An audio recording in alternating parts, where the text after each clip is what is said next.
अगर आप भी रख रहे हैं महाशिवरात्रि का व्रत, तो इन 5 बातों का रखें ध्यान। नमस्कार दोस्तों, स्वागत है आपका आपके अपने चैनल पर। पंचांग के अनुसार साल 2025 में महाशिवरात्रि का पर्व 26 फरवरी को मनाया जाएगा। इस दिन भगवान शिव की पूजा, शिवलिंग का जलाभिषेक और फलाहार व्रत किया जाता है। इस साल महाशिवरात्रि पर श्रवण नक्षत्र का संयोग हो रहा है, जो कि बेहद ही शुभ है। शास्त्रों में महाशिवरात्रि व्रत के कुछ नियम बताए गए हैं, जिनका पालन करने पर आपकी मनोकामना जल्दी पूरी होती है।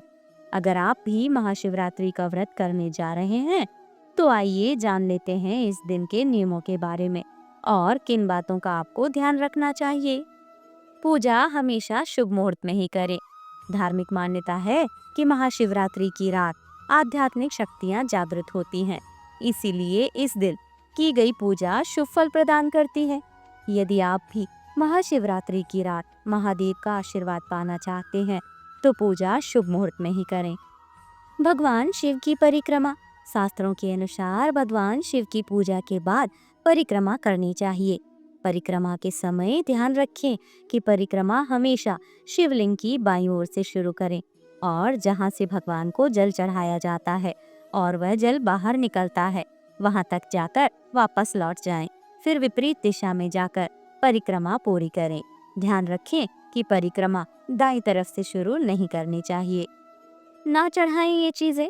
शास्त्रों में ऐसी मान्यता है कि शिव जी की पूजा में कभी भी शंख, नारियल, तुलसी के पत्ते, केतकी, चंपा, केसर, मालती, चमेली, कुंद, जूही, केवड़ा, कनेर, कपास आदि के फूल नहीं चढ़ाने चाहिए। ये सभी चीजें शिव पूजा में वर्जित मानी गई हैं। जल स्थान को ना लांघें। ऐसी मान्यता है कि जिस स्थान से शिवलिंग पर चढ़ा हुआ जल बाहर निकलता है, उस स्थान को कभी भी लांघना नहीं चाहिए, क्योंकि उस स्थान को लांघना शास्त्रों में वर्जित बताया गया है। दरअसल जलहरी को शक्ति और ऊर्जा का भंडार माना जाता है।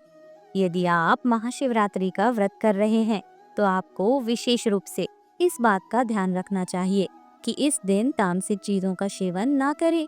महाशिवरात्रि व्रत में सात्विक भोजन ही ग्रहण करना चाहिए। इस दिन विशेषकर कुट्टू के आटे का भोजन, सेंधा नमक, मूंगफली, मखाना या फिर फलाहार करना शुभ होता है।